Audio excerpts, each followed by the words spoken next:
AOC took a little vacation, and she's in hot trouble because of it. AOC went down, she left the tyrannical state of New York, her own state, and she went down to the free state of Florida.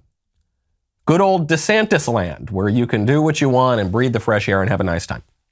So she goes down to Florida while her constituents are dealing with a spike in COVID and spike in crime because of the bad policies that AOC in part is supporting, and a spike in all sorts of misery in New York. I did go to New York briefly over Christmas. Not looking great. The city has seen better days, let's put it that way.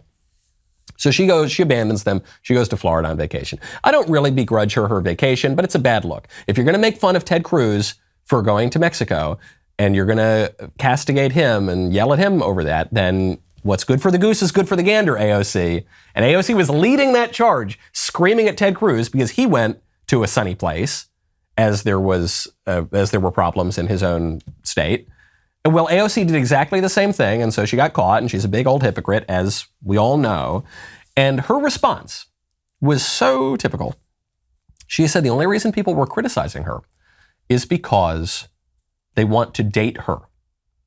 That Republican men really want to date her, and she won't date them, and so they're criticizing her.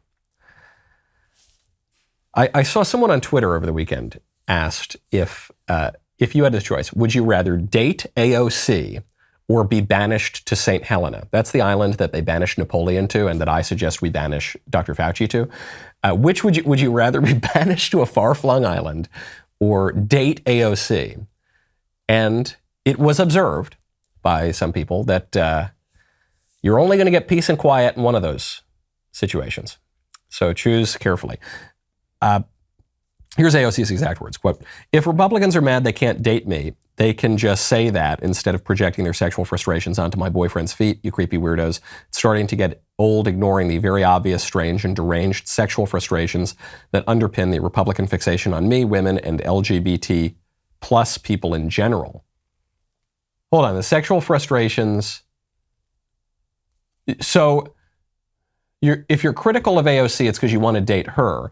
And if you're critical of, say, the LGBT movement, it's because you want to date the dudes.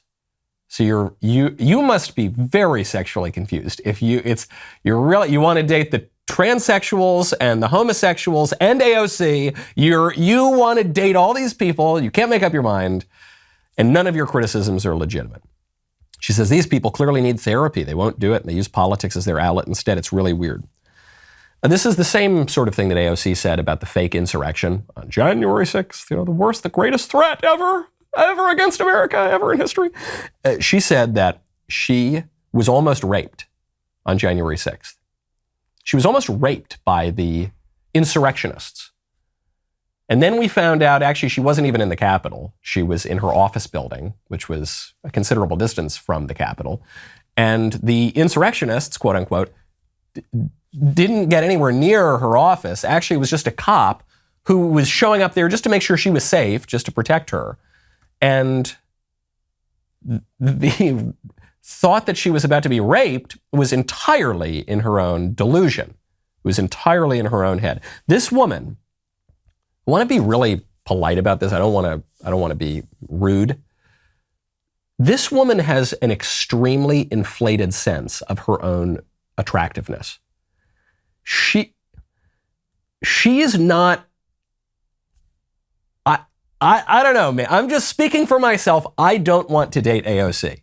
I do not now, nor have I ever wanted to date AOC. I don't know any Republican who wants to date AOC. I don't want to be rude and say mean things about a woman's appearance or personality, but lady, she needs a reality check.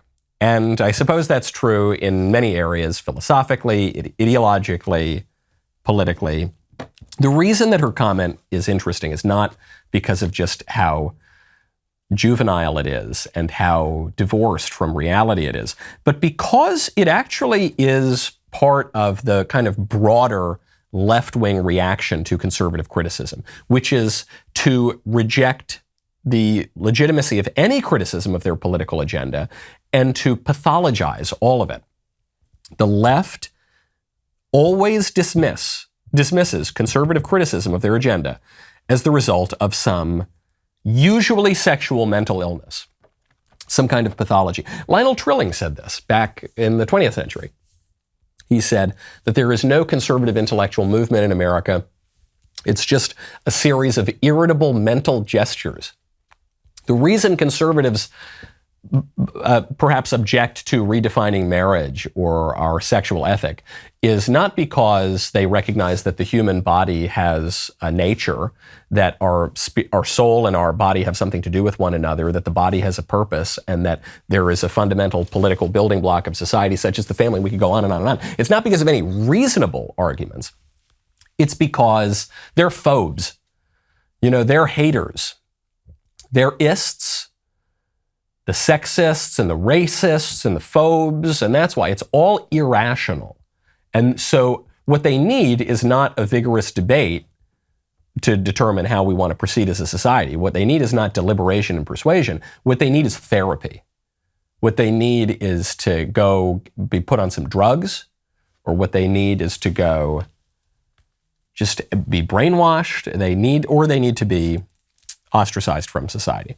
I'm glad you like that clip. I'm glad that in this new year, still Christmas, in this wonderful Christmas season, you like that clip.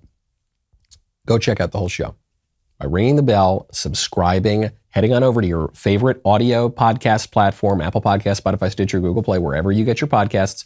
Type in The Michael Knowles Show. It's going to take 2 seconds. Subscribe. That's a Christmas present to yourself. Leave a 5-star review, maybe. We'll see you next time.